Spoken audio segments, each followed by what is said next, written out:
Bienvenido. ¿Cómo estás? ¿Bien? Para mí también, como todos los años, venir aquí. Hablemos del 24 y el 25. Así días es. tan importantes. La Nochebuena, la Navidad. Una fecha clave dentro de la fe cristiana, ¿no? Y además, con la lección que nos da Belén. Belén es la lección de la humildad, de la pobreza. Y aquí quiero hacer una distinción y una aclaración. Porque he visto como algunos políticos nos dicen que nosotros, la Iglesia, fomentamos el pobrismo. Y la verdad es que no lo hacemos nosotros. Lo que hacemos es acudir y socorrer a los pobres, que muchas veces son el resultado de políticas erráticas y en muchos casos corruptas. Y nosotros tenemos la obligación de salir a ayudarlos. Como yo con un grupo de estudiantes, otros grupos, salimos todas las noches y distribuimos más de 350 viandas. Me consta. Nos encontramos con un fenómeno de pobreza angustiante. Y entonces yo digo, y cada vez más gente en la calle. Cada vez más gente. Y hubo días pasados el caso de un señor que me dice, dame 2 viandas. Digo, ¿por qué? Porque hace 2 días que no como. Tengo más hambre que ganas de vivir. Esa es la realidad. Esa frase es tremenda. Esa es una frase letal. Y me decía que hacía 2 días que no comía. Digo, entonces nosotros no fomentamos el pobrismo como iglesia, socorremos a los pobres. Nosotros no fomentamos la pobreza. La pobreza es una expresión de políticas erráticas, vuelvo a insistir, y en muchos casos corruptas. Entonces, la lección de Navidad es la lección de un niño que se hace hombre, que viene al mundo, que nos muestra el valor de la pobreza en el sentido del desprendimiento, y aquí hay mucho que aprender frente a la lógica del poder, la lógica del desprendimiento, el donarse, y también de la fragilidad y la vulnerabilidad. ¿Me hablas, padre, de ese día que llegó Jesús? Sí. Bueno, ese día, ¿por qué nace en Belén? Porque ellos estaban en Nazaret. Israel se divide en 3 partes, Galilea, Samaria y Judea. En Judea está Jerusalén, en Samaria está Jericó, la ciudad más antigua, más de 10.000 años, y en el norte está Nazaret. Que en la época en que María recibe el anuncio que va a ser la madre del Salvador, Nazaret no aparecía en los mapas. Yo siempre que voy a Israel digo, ¿qué misterio? ¿Cuál es la lógica de Dios? Nacer allí, muy lejos de las grandes urbes, y sobre todo de ¿Qué Roma. distancia de Belén? De Belén, Belén, de Judea, sí, de Jerusalén, 10 kilómetros. 10 kilómetros. Sí, 10 kilómetros. Y entonces venían del norte, porque el emperador César Augusto había dado un edicto que decía que debían empadronarse todos. Y como José había nacido en Belén, Belén que nació también allí el rey David. Entonces José pertenecía a la dinastía de David, debía empadronarse allí, y estando allí María da a luz, pero nadie los recibe. Es aquello que dice también el Evangelio de Juan en el prólogo, ¿no? Vino a los suyos y los suyos no lo recibieron. Y nace en una posada. Y esto es muy interesante porque en una cueva, porque los hombres, las mujeres, los de la época, no lo reciben a Jesús. Y entonces, ¿qué nos dice esto? Que nace en la pobreza y nace también en un contexto de vulnerabilidad, de fragilidad. Yo siempre recuerdo esa frase de Rabindranath Tagore, ese poeta bengalí que nació en Calcuta, como la Madre Teresa de Calcuta. Y él decía que cuando un niño nace es un signo de que Dios no se ha olvidado del mundo. Yo lo veo en neonatología, en el Sanatorio Tamendi todos los días, ¿no? Es allí un signo de que Dios no se ha olvidado del mundo. Y el hecho que naciera aquí en este mundo es un signo de que quería venir a ayudarnos y a salvarnos. Por eso digo que Navidad es la fiesta de la acogida, del hospedaje a Jesús. Y ¿cómo es el lugar donde nace? El lugar donde nace, bueno, recordemos que cuando nace Jesús, después la gente comienza a acudir allí, los cristianos, a ese lugar, sobre todo para honrarlo, como una especie de ermita, ¿no? Aquí nació Jesús.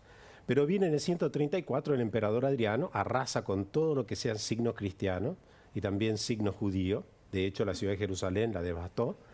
Pero allí en ese lugar donde nació Jesús, planta un bosque sagrado dedicado al dios Adonis, que es el dios del ciclo agrario. Y entonces la gente recordaba ese lugar, y entonces en medio del bosque sabían que allí había nacido Jesús. ¿Qué es esto? Y por eso, exactamente. Es esto que recuerda el lugar del nacimiento. Exactamente. De Jesús. Nosotros siempre que vamos, veneramos ese lugar.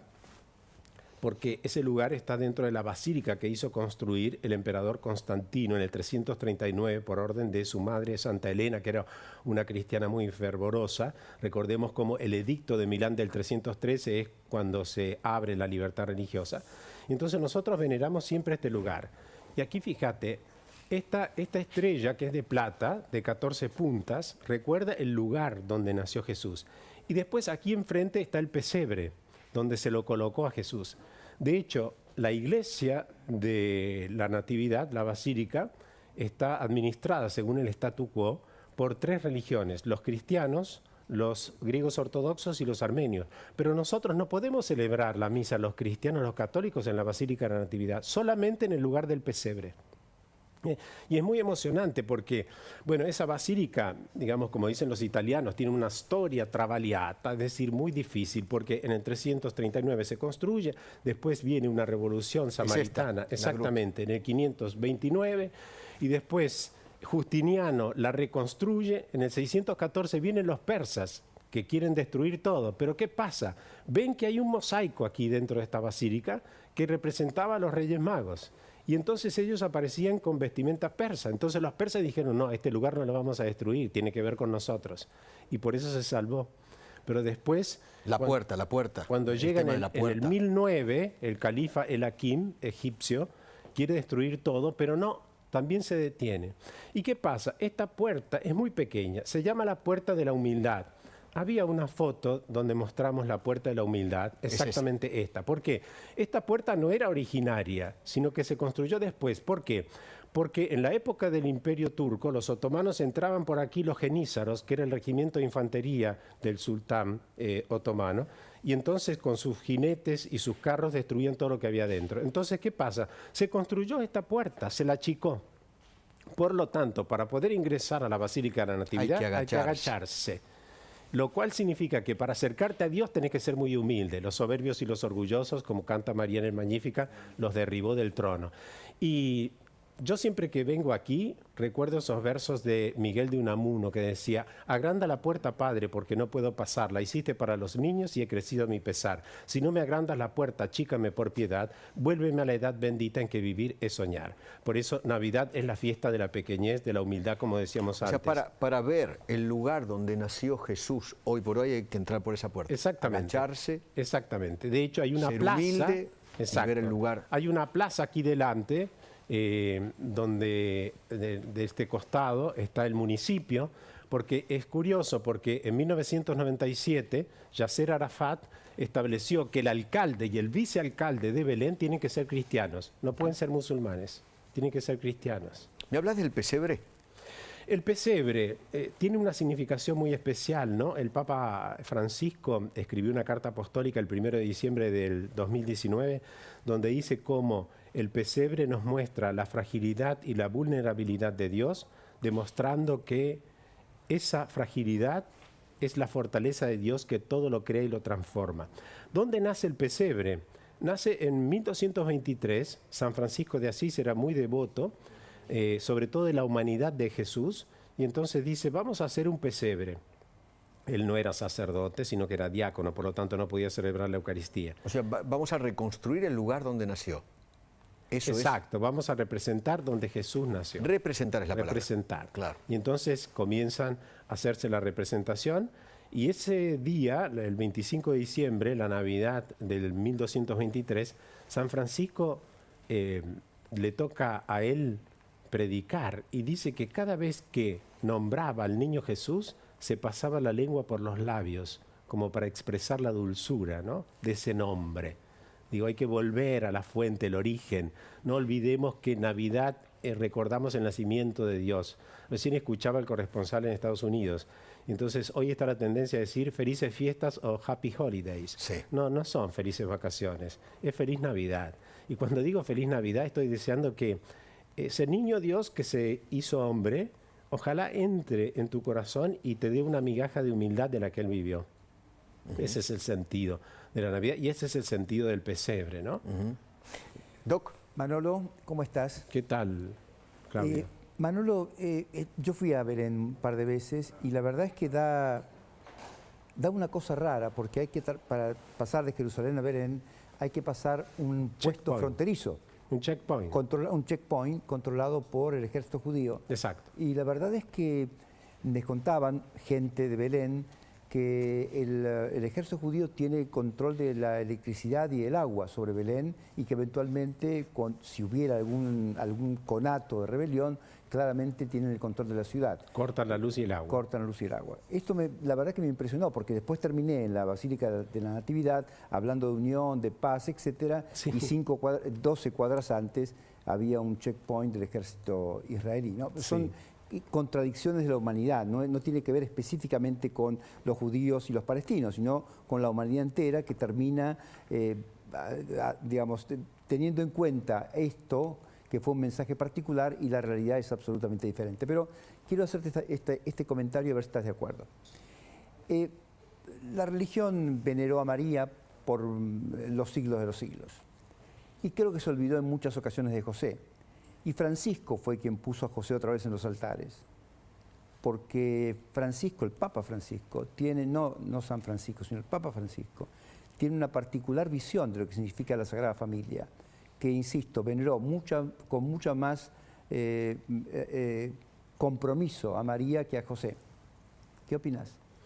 Sí, es verdad, porque la figura de José, de hecho, es como que se opacó, pero por su propia humildad. Porque, por ejemplo, en el Evangelio no aparece una sola palabra que haya dicho José. Exacto. Entonces yo creo que el valor del silencio, ¿no? Pero José fue el maestro de Jesús. De Jesús, es el hombre de la discreción, porque cuando se entera que María está embarazada y que no había mantenido relaciones con él tenía la obligación de denunciarla públicamente y en ese caso tenía que ser lapidada. Y para que no ocurriera eso, José se calla y la repudia en secreto, no públicamente, no busca el escándalo. Digamos, es el hombre de la discreción y del silencio. El Papa lo ha revalorizado y el Papa siempre tiene, incluso se lo llevó a Roma, una imagen donde aparece San José acostado. Sí, tal cual. Y entonces debajo de esa imagen le pone allí lo que él desea que se cumpla. Y realmente yo también en mi casa tengo una imagen de San José. Tengo allí, una que me regalaste. Sí, le pongo allí lo que deseo y realmente San José lo cumple, intercede ante su Hijo Jesús, ¿no? Santa Teresa de Ávila decía que nunca le falló San José. Pero José fue el que le enseñó a Jesús las cosas fundamentales de la vida. Exactamente, y sobre todo hasta el valor trabajar, del el trabajo, sacrificio. ¿no? Exacto, porque dice el texto evangélico en griego, dice que era tecton. Tecton no significa el hombre que estaba No es carpintero, ¿no? trabajando como carpintero, Claro. sino en la construcción, en la obra, digamos. Entonces le enseñó esos dos valores fundamentales. Willy, ¿querías preguntar algo? Quería preguntarle, padre, porque la Iglesia Católica en Argentina tiene una gran función no solo en lo social, sino también en lo educativo, colegios parroquiales y la universidad. Claro. ¿Cómo vio esta pandemia en materia educativa? Los colegios parroquiales son usualmente una suerte de refugio para aquellos que quieren y contar con clases todo el año, habida cuenta de muchos paros que hay en la escuela pública. ¿Cómo está viendo todo ese fenómeno? Bueno, el fenómeno educativo ha sufrido una crisis aquí espantosa en el tiempo de la pandemia y yo creo que la Iglesia hizo su esfuerzo, ¿no?, para que se abrieran los colegios y muchas veces con resistencia de las autoridades públicas. Y yo creo que es fundamental si queremos salir de la pobreza y la indigencia. Yo siempre digo que la educación te ayuda a echar raíces y a crear alas. Es decir, la educación te ayuda a tener tus fundamentos que después van a ser tu fuerza para poder enfrentarte al mundo y también alas para ser libres, no para que nos corten las alas, sino para ser nosotros personas que podamos ejercitarla, ¿no? Porque en eso radica la dignidad de la persona humana. ¿Leíste la carta del arzobispo de La Plata? Sí, yo creo que tiene mucha razón. Y sí, porque nosotros no podemos poner pasaporte sanitario para poder entrar o un pase sanitario para ingresar al templo. Es decir, existe la libertad de culto. Es decir, yo no puedo estar diciendo usted ingresa o usted no, ¿no? Por eso creo que esas arbitrariedades son muy peligrosas, ¿no? Porque hay un principio que es el de la libertad, que es sagrado. Y en ese sentido tenemos que ser muy respetuosos, ¿no? Enseñanzas de la Navidad. Yo creo que la enseñanza de la Navidad fundamental es la de la humildad y la del perdón. Yo lo decía esta mañana, ¿no? Como a mí me impactó muchísimo este año, ante la renuncia de Esteban Bullrich, el discurso que él dijo en el Senado. Y quiero rescatar a dos mensajes que le enviaron cuando vino aquí a La Nación Más. Uno de Fernán Saguier, director de La Nación, que dijo algo que me parece muy valioso, porque expresó que el mensaje, el discurso de Esteban Bullrich fue el mensaje de un estadista. ¿Por qué? Porque llamó a la concordia y a crear puentes entre propios y ajenos. Yo creo que esa es también la expresión y lección de la Navidad, la concordia. Santo Tomás decía que la concordia no es la conexión de razones, la coincidencia de razones, sino la unión de corazones. Podemos pensar distinto, pero eso no nos tiene que llevar a estar distantes. Y sobre todo crear puentes, porque eso es expresión de humanidad y de civilización. Y después, yo no lo conozco, pero me pareció genial lo que dijo Juan Cruz Ávila, cuando señaló que Bullrich fue el pedagogo del corazón. Pedagogo viene de paidos, niño, aquel que conduce al niño a la verdad, que conduce, en este caso, al decir pedagogo del corazón, hacia el interior. Y esa es la enseñanza de la Navidad, es decir, saber entrar dentro, ¿no? Y yo creo que en este contexto de grieta tendríamos que recordar aquello que dijo Barenboim, Daniel Barenboim, cuando recibió el Premio de la Concordia y de la Paz, Príncipe de Asturias, en España, y dijo: en una sociedad hay que comportarse como en una orquesta, donde lo importante es escuchar al otro y no querer sonar más fuerte. Porque si no escuchamos y queremos sonar más fuerte, no hay sinfonía. Y donde no hay sinfonía, no hay armonía. Y por último, yo quiero decir algo que me parece clave y fundamental. La Madre Teresa de Calcuta, un 25 de diciembre de 1972, dice que pasó por la calle y vio a una mujer leprosa abandonada. La habían abandonado sus hijos, justo el día de la Navidad. Entonces, ¿ella qué hizo? La cargó sobre sus hombros y la condujo a su casa, a la casa donde recibían a personas leprosas. Y entonces la mujer le preguntó a Teresa de Calcuta: ¿por qué haces esto? Y Teresa le dijo: me lo ha enseñado mi Dios. ¿Y quién es tu Dios? Y Teresa de Calcuta dijo: mi Dios tiene un nombre bellísimo, se llama amor. Quiero conocerlo.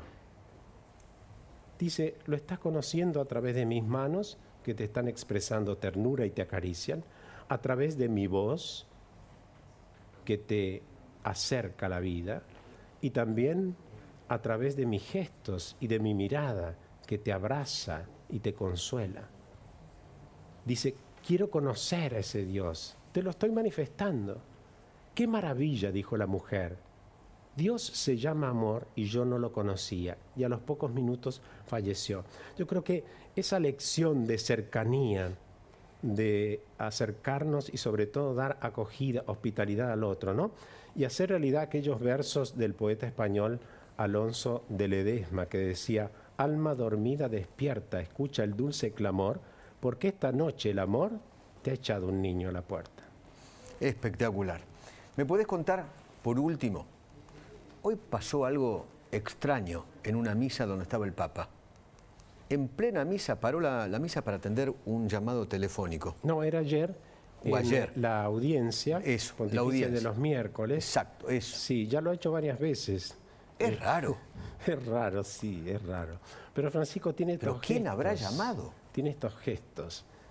No lo sabremos. No, obviamente. Pero, digamos, es un signo también de su solicitud pastoral, que incluso en los momentos en que está ejerciendo su magisterio, tal vez le comunicaron que era urgente, que alguien debía comunicarse con premura, y él lo atendió, ¿no?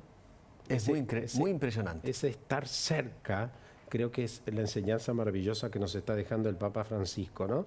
Estar cerca y sobre todo estar cerca de las periferias, no de la ciudad, sino de las periferias. Y digo, cuando nosotros salimos a ayudar a los pobres, estamos saliendo a las periferias.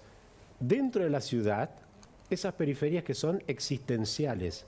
Porque esa persona que me dijo a mí: tengo más hambre que ganas de vivir, lógicamente que estaba viviendo al costado de la vida. Totalmente. Padre, te quiero. Gracias por venir. Un gran abrazo a todos, feliz Navidad, y que el Niño Dios nos dé alguna migaja de esa humildad que él vivió para poder hacer sentir el perfume de Belén. Gracias, querido. Gracias. Querido Willy, voy con vos. Sí, Eduardo,